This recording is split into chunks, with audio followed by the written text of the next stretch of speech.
Welcome to traders point. तो चलिए देखते हैं आज फिन निफ्टी एक्सपायरी पे हमने कितना प्रॉफिट या लॉस किया है। तो आज फिन निफ्टी के एक्सपायरी पे हमने 34,000 का प्रॉफिट किया है। हमारे दिन के ज़्यादातर ट्रेड आज फिन निफ्टी में हुए थे, बट हमने लास्ट के कुछ ट्रेड बैंक निफ्टी में भी लिया। ये एक हेड पोजीशन है, इस वजह से यहाँ पे छोटा लॉस है और ये एक उसकी मेन पोजीशन है। तो चलिए अब हम अपने सितंबर मंथ के चैलेंज में एक बार देख लेते हैं। मैं बहुत दिनों बाद वीडियो रिकॉर्ड कर रहा हूँ, इसलिए यहाँ पर कुछ चेंजेस भी आए हैं हमारे सितंबर मंथ के चैलेंज में। तो यहाँ पर अभी तक हमने सितंबर मंथ में टोटल 17 दिनों में ट्रेड किया है। यहाँ पर हमने 10 लाख के बेस कैपिटल से ट्रेडिंग शुरू की थी। अभी तक हमने 17 दिन ट्रेड किए हैं, जहाँ पे 14 दिन प्रॉफिटेबल है और 3 दिनों में हमें लॉस भी देखने को मिला है।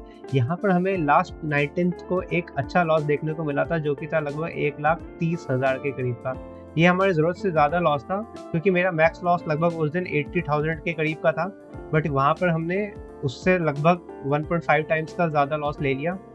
तो इस वजह से हमें यहाँ पे थोड़ा सा अपने पोजीशन साइज को फिर से नीचे लाना पड़ा। मैंने आपको पहले ही कहा था कि जब मैं प्रॉफिट में होता हूँ तो मैं अपनी क्वांटिटी साइज इंक्रीज करता हूँ। इस वजह से मैंने अपनी क्वांटिटी साइज बढ़ाई थी और उस वजह से यहाँ पर कुछ स्लिपेजेस होने के कारण यहाँ पे एक अच्छा खासा लॉस देखने को मिला था।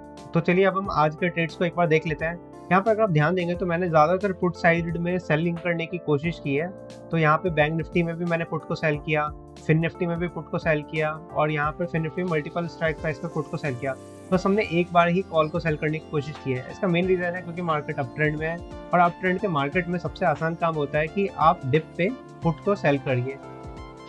बुल मार्केट में ये सबसे आसान तरीका है कि मार्केट जब भी अपसाइड की तरफ जब मूव करता है तो आपको जब भी डिप मिले आप उस डिप पे पुट को सेल करने की कोशिश कीजिए, क्योंकि होता ये है कि मार्केट कभी भी ऐसे जाने के बाद सीधा घूम के नहीं आता, स्पेशली अगर वो बुल मार्केट है। तो अगर मार्केट को गिरना भी होगा तो मार्केट पहले सीधा जाएगा, फिर मार्केट यहाँ पर 2-3 बार ऐसे कोशिश करेगा नीचे इसको ब्रेक करने की। बहुत बार यहाँ पे फॉल्स ब्रेकडाउन भी होंगे और यहाँ पर आप आराम से पुट पोजीशन में सेलिंग कर सकते हैं। तो आज फिन निफ्टी की एक्सपायरी थी और मैंने आपको एक बात पहले बताई है, जब मार्केट खुलते ही पहला कैंडल 5 मिनट का एंटी सीजन फॉर्म करता है तो ज़्यादातर समय मार्केट रेंज बाउंड ही रहता है। तो देखिए आज इसका एक परफेक्ट एग्जांपल है। तो आज हमारे दिन के कुछ ट्रेड थे, जब मार्केट यहाँ पर नीचे की तरफ मूव करता है तो यहाँ पर हमने पहले ही इस ट्रेंड लाइन के ब्रेकडाउन पर एक पुट को सेल किया था, क्योंकि यहाँ पे हमें बिलीव नहीं था कि मार्केट इतनी आसानी से ट्रेंड लाइन को तोड़ देगा। क्योंकि मैंने आपको पहले कहा अप ट्रेंड के मार्केट में मार्केट ज़्यादातर फेक ब्रेकडाउन दिखाते हैं और फिर मार्केट वापस एक रेंज में चले जाते हैं। तो इसी वजह से हमने यहाँ पर इस फेक ब्रेकडाउन पे कहीं इसी जगह पे हमने एक पुट को सेल किया था और इस पुट से हमें थोड़ा बहुत प्रॉफिट मिला था। फिर इसके बाद हमने इस पोजीशन के करीब जब मार्केट यहाँ पर ऊपर जा करके अपने हाई को टेस्ट करता है, उसके बाद थोड़ा रिट्रेस करता है, तो यहाँ पे हमारी एक्सपेक्टेशन थी कि मार्केट एक बार 25,000 के राउंड फिगर को टच करने ज़रूर आएगा और इसी वजह से हमने यहाँ पर वापस 25,000 के पुट में सेलिंग की थी।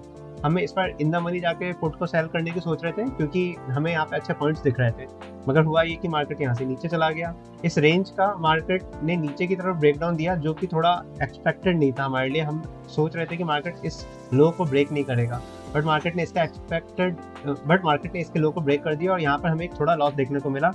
इसलिए इस पुट के स्ट्राइक प्राइस पे हमें लॉस भी देखने को मिला है। उसके बाद मार्केट ने जब यहाँ पर थोड़ा रेंज में टाइम स्पेंड किया तो यहाँ पे हमने वापस कॉल को सेल किया। यहाँ पे हमने मल्टीपल टाइम कॉल को सेल किए। तो एक बार हमने इस जगह पे कॉल को सेल किया, फिर मार्केट जब थोड़ा ऊपर आया फिर यहाँ पे हमने वापस एक बार कॉल को सेल किया था। तो यहाँ पे हमने थोड़े थोड़े पॉइंट इकट्ठा किए और उसके बाद जब मार्केट ने ये एक बहुत अच्छा कैंडल का फॉर्मेशन किया तो लगभग इसी जगह पे हमने वापस पुट को सेल करना स्टार्ट किया। और इस बार हमारी फिर से वही एक्सपेक्टेशन थी, क्योंकि मार्केट सपोर्ट को भी रिस्पेक्ट करेगा, क्योंकि मार्केट अप ट्रेंड में है तो इतनी आसानी से सपोर्ट नहीं ब्रेक होते। तो इस वजह से हमने यहाँ पे वापस जैसे ही यहाँ पे थोड़ा टाइम स्पेंड किया और ऊपर निकलने लगा, हमने यहाँ पे वापस पी को सेल किया और इस ट्रेड में हमें एक अच्छा प्रॉफिट देखने को मिला। इसके बाद चलिए हम अपने एक बैंक निफ्टी के भी ट्रेड को देख लेते हैं। हमारे बैंक निफ्टी का ट्रेड लगभग इस जगह पे था। हमने इस जगह पर बैंक निफ्टी में एक पी को सेल किया था, क्योंकि जब मार्केट अपना एक लो फॉर्मेशन करता है उसके बाद मार्केट अगला लो इसके ऊपर बनाता है, तो इसके बाद मार्केट वापस जब अगले स्विंग की तरफ आता है तो हमने यहाँ पर बैंक निफ्टी में एक पुट को सेल करने की ट्राई की। हमने यहाँ पर इस पुट को इस डोजी कैंडल के पास सेल किया था। जब हमें नीचे की तरफ एक स्पाइक देखने को मिला तो हमने यहाँ पे पुट को सेल किया। उसके बाद हमने इस हाई के करीब पुट को एग्जिट भी कर दिया। हमारी एक्सपेक्टेशन तो इससे भी ज़्यादा की थी, बट हमारे रिस्क रिवॉर्ड के हिसाब से 1:1.5 का हमें आरआर मिल चुका था, तो हमने यहीं पे उस ट्रेड को एग्जिट कर दिया।